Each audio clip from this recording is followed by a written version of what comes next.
So you guys have been asking for this one for quite some time now, but for today's video we are going to be ranking Championship club captains from worst to best in my opinion. So as always, get all your thoughts in the comments down below. It is going to be a tier list and these are the categories that we're going to be putting these players into. So the bottom tier is going to be, is he a leader? Is he really the right person to be in charge of the club captain at the club? Above that we've got alright, then we've got good, then we've got a proper leader, someone who was born to play that role, and then we've got captain, leader, legend, someone who's going to leave a real legacy at that club. Make sure to leave a like if you're going to enjoy today's video, get your thoughts down below, but without any further ado, let's hop into this one. Starting today out with Pontus Jansson, signed for Brentford in the summer. For me personally, I think I'm going to throw him into that proper leader category. I think that Pontus Jansson is like a naturally born leader. I think we can all see that. He's not quite captain, leader, legend at Brentford yet because he's only been there for a short amount of time, but even from his time at Leeds, I think all the Leeds fans recognise the leader in the dressing room that Jansson was. Really passionate guy, and at times maybe that can lead to being a bit of a disadvantage. You know, he's over passionate at times, but overall Pontus Jansson and the effect that he's had on this Brentford defence this season has been absolutely massive. Brentford's defensive record with and without Jansson, there's, you know, it's clear to see the leadership that he has within that backline and that team in general. And as a club captain, I think I've got to throw him into that proper leader category. Good one for me, Jansson. Next up we're going to go to Wigan and Sam Morsy. Now Sam Morsy was a difficult one to place for me. He's played over 150 games for Wigan. He's been there a long time. He's got 2 promotions with them from League One up to the Championship. Sam Morsy, the player, you know, likes to be that person who breaks up play, wants to get into people's faces. Sam Morsy, the captain, though, I don't know, I'm a bit split on this one really. Wigan fans, let me know what you think of him as a leader down below. At times when I do watch Wigan, and it's probably, you know, Wigan are a little bit disadvantaged here because I'm taking a lot of my opinions on, you know, when Preston play them. In some games it feels like they are lacking a bit of a leader at times. Morsy can step up to the plate though. I mean, before football was broken up, he was on a fantastic run of form himself. You know, he scored that goal away at West Brom, was playing really well. I'm going to put him into alright for the time being, although I may change that come the end of the video. I may bump him up one. Moving over to Nottingham Forest, we then have Ben Watson as their captain for the season. Now, Ben Watson this season, I think his levels of performances have surprised a lot of people, but on the pitch, I think he's been excellent. And I think that Nottingham Forest are actually blessed with quite a few leaders that they've got in that dressing room there. You know, they've got Watson, Dawson, Samba at the back, I think is a real leader for them as well. Looking over their team at the moment, and it's definitely something that's been lacking with Forest in recent years, having a lot of leaders in their team, but I think they've got that sorted at the moment. Watson, I rate as a captain. I think he's decent. A good talker, got a lot of experience behind him, you know, was previously played in the Premier League, he's got over 450 career appearances so far. Overall for Watson, I'm going to put him as a good captain, solid. After that we then get to Eric Lehigh of Hull City. Now this one is, Hull appointed Lehigh as their new captain in the summer, and it felt like a bit of a situation where they sort of like gave it to their most senior player. Is Lehigh himself like a leader? Like, you could say he leads by example perhaps, but is he that vocal player on the pitch who's telling people what to do, getting things sorted out? I'm not so sure. I think when I look at a team like Hull, I think someone more like Device maybe is their leader. So for Eric Lehigh, nice person, but I'm not sure if he's a real leader for them. Next up we're going to go to Northend and to Tom Clark. Now Tom Clark's been at Preston for absolutely ages. He's been at the club for the past 7 years. He's made over 200 appearances, scored against our arch rivals Blackpool in his first season. He captained us to a promotion. Tom Clark's done a lot of good at Preston, but over the past sort of 2 or 3 years he's not really been in the first 11, so that does have to be taken into consideration as well. I think that Tom Clark is a great influence in and around the dressing room. I think that on the pitch he's like a calming influence. He's not the sort of person that like really shouts too much at people. I also think that Preston, quite similar to Nottingham Forest, are blessed with a lot of leaders around the club, you know, the likes of Paul Gallagher and Paul Huntington as well. I think if Paul Gallagher was the club captain, I'd probably throw him into captain, leader, legend, but I'm not sure if I'd throw Clark into the same category. It's a really tough one. Great servant for the club, but he's not playing at the moment. For the time, I'm going to throw him into good for the time being. North End fans, let me know down below, where would you put Clark? Next we then go to Blackburn Rovers and Elliot Bennett. Now Elliot Bennett, I don't feel like anyone has like a bad word to say about the guy. Seems like a really likeable guy. I'm sure around the dressing room and at Blackburn he'll be really popular. Is he a leader though?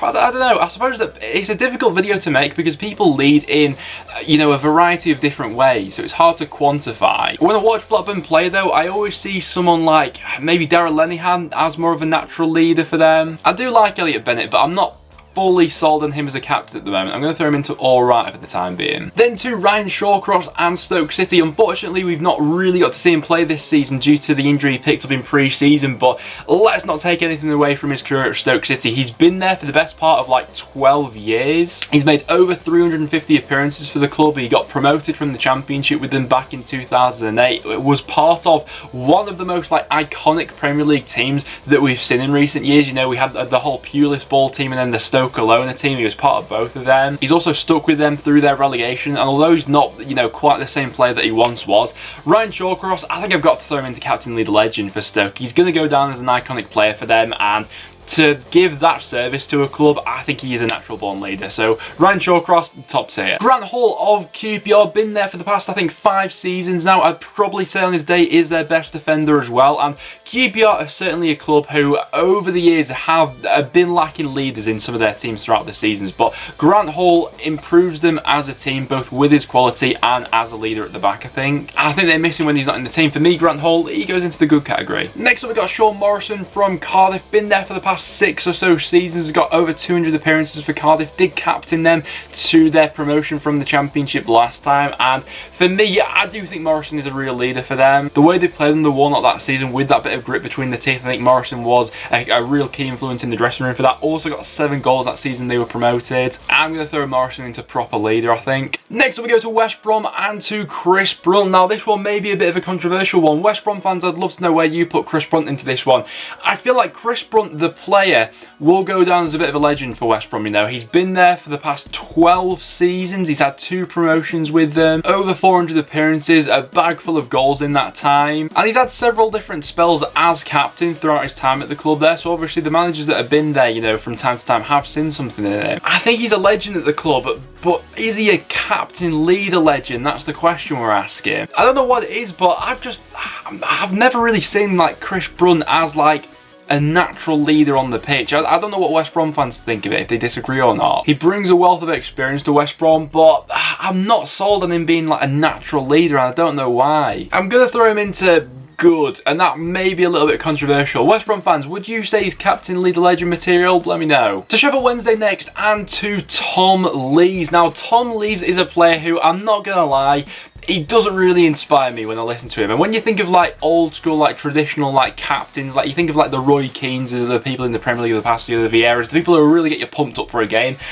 I don't see that with Tom Lees, and on the pitch as well, I'm not so sure. I feel like a lot of times throughout Lees being at Sheffield Wednesday, it's always been the person next to him who's been the leader in the team. I may be way off on that one, but for Tom Lees, I'm going to throw him into the is he a leader category. I'm not sold on him completely. Sonny Bradley recently took over the captaincy at Luton Town, and I do see him as a leader there. I think that Luton have got a couple in their team, Bradley being one of them, Collins being another one, but I do see Bradley as that vocal point at the back who's looking to organise the people ahead of him. When Luton came to Deepdale, Bradley was always someone who was on top of everyone, looking to make sure everyone was doing their job. I'll throw Bradley into good. I think he's been solid for them as a leader. Liam Cooper for Leeds United. I think that it's been obvious at times this season and last season, when Cooper was out the side, Leeds were lacking something. A bit of leadership from the back, someone to step up to the mark. But he's been there now for the best part of like 5 or so years. He's played over 150 games for them. Should he go on to captain them to promotion this season, would that put him down as a captain leader legend? Leeds fans, let me know down below.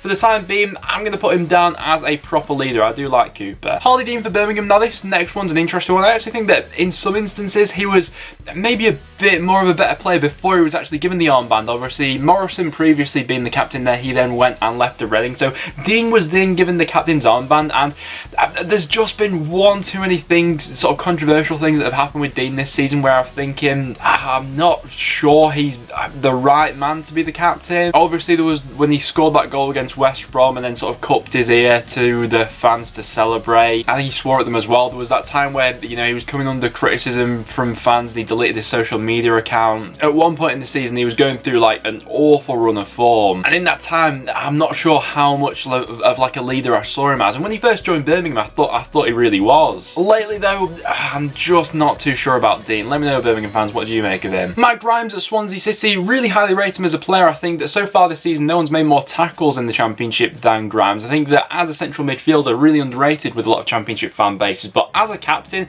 I've probably not seen enough examples of him like leading the team, if that makes sense, throughout the season. Obviously, he is still fairly early on in his captaincy at Swansea. When I do look at that team though, the first sort of real leader that stands out to me is Van der Horn. Overall, so far this season, I'm going to put Grimes into alright, although there is room for him to go on and get much better than that, of course, into the future. Still early days. Alex Mowatt of Barnsley's next up. Two of the youngest captains we got on this list back to back. I think Grimes 24, Alex Mowatt 1 year older at 25. But Alex Mowatt's got an interesting job at Barnsley because it is such a young squad there that at the age of 25, he's actually one of the senior players at the club, which is quite a bizarre situation. Given the circumstances around the club, though, he is a key player, and to be honest, I actually do see him as a bit of a leader. He's been a key player for Barnsley in the last 2 seasons, and for a captain, I'll throw him into the good category, underrated. Jason Pearce for Charlton, taking on the armband from legend Johnny Jackson, was never going to be easy, but obviously he's been there for the past 4 seasons now, has been the captain to guide them to a promotion last season up from League One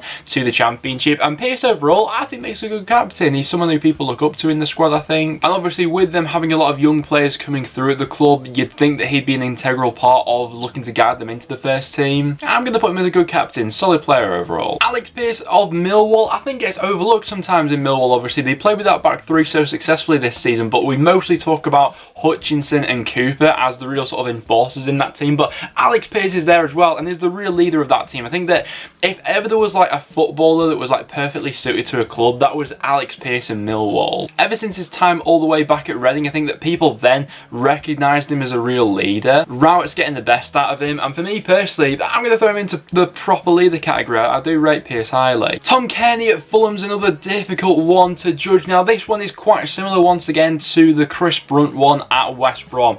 Tom Kearney's probably going to go down as, I don't know if a club legend, but a club icon at least. He's been there now for 5 seasons. I'd say he's one of, if not the best sort of central midfielders in the Championship in terms of creativity and going forward. He scored the winning goal in the playoff final against Aston Villa to get them promoted. That you'd think would get him into like captain, leader, legend territory, but for me, I'm just not sure if I've ever seen like Tom Kearney as the natural leader in that Fulham squad, and it seems weird because he's been the captain there for like the last like 3 seasons now or something. If I look at the Fulham team at the moment, the leaders in there that I see are McDonald and probably Mitrovic as well actually, but judging him solely as a captain, I'm just not too sure. Fulham fans, what do you think? I'm going to throw him into the alright category for the time being. Christopher Schindler of Huddersfield Town is up next. Now when they signed him, it was a club record fee. That promotion season from the Championship, Schindler was absolutely unbelievable. He was fantastic that season. Also went on to score the winning penalty which got Huddersfield promoted and into the Premier League. Although he didn't have the best of starts to the season lately, I think his performances have stepped up massively. I do think he's one of the real leaders in that team at Huddersfield. I'm going to throw him into captain, leader, legend. You know, that winning penalty at Wembley and the years of service he's given to them,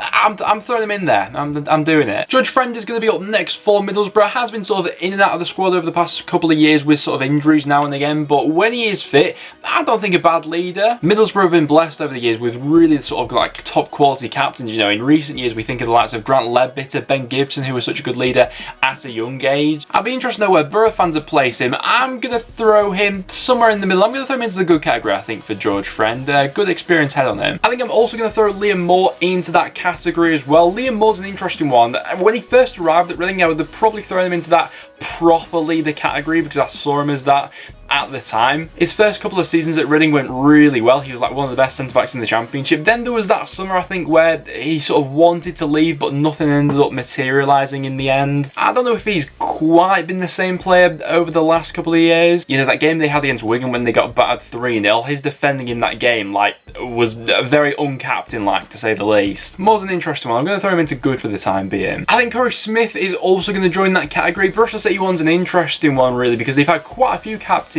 of late. Obviously Josh Brownhill was the captain at the start of the season, however after his departure it has been Corey Smith who's been promoted to that role in the absence of Brownhill, and Corey Smith has been there for quite a long time actually, since the 14-15 season. Last season, missed the entirety of it really through injury, which was unlucky. But when he's been back in the side this season, I do see him as a leader in that squad. And Bristol City have been quite lucky, actually, with some of the leaders they've had over the years. You know, likes of Aaron Wilbraham, Aidan Flynn, Gary O'Neill. Chris Smith, though, he'd be another one I'd throw into the good pile. And then to finish off the video, we are going to go to Derby County and to Wayne Rooney. And I think for Wayne Rooney, this one's a pretty obvious one, really. I mean, he has to be thrown into the proper leader category. I can't quite throw him into captain, leader, legend because he's not. I mean, he's not a legend at Derby, is he? But I mean, if we're judging it off Wayne Rooney's whole career, you'd throw him into that top category. You know, he's been captain of the national team, captain of Man United. We've already seen in such a short period of time the influence he's had on this Derby squad. Derby are another team who have got a lot of youngsters coming through. The influence that Rooney's going to have on them is going to be absolutely massive. I think you see him on the pitch though, and although he's not like, I'd say like the most likeable player in English football, you've got to respect the guy, and I do see him as a natural born leader. And so as you can see on screen now, guys, that is my final ranking for every championship captain. Now, to be honest, I'm not completely sold on this list. There's probably about 5 people in there who I'd be willing to change, so get your comments in the comments down below as to who you change around, and we may revisit this list in like a future Q&A or something like that. But apart from that, guys, that will now wrap it up for today's video. So if you did go on to enjoy, make sure you leave a like. It is always massively appreciated. Make sure you stay tuned for some regular championship content. We may not have any football at the moment, but I'm still going to keep the videos coming to you guys, so make sure to leave a like. But apart from that, thanks for watching, and I'll see you all in the next one.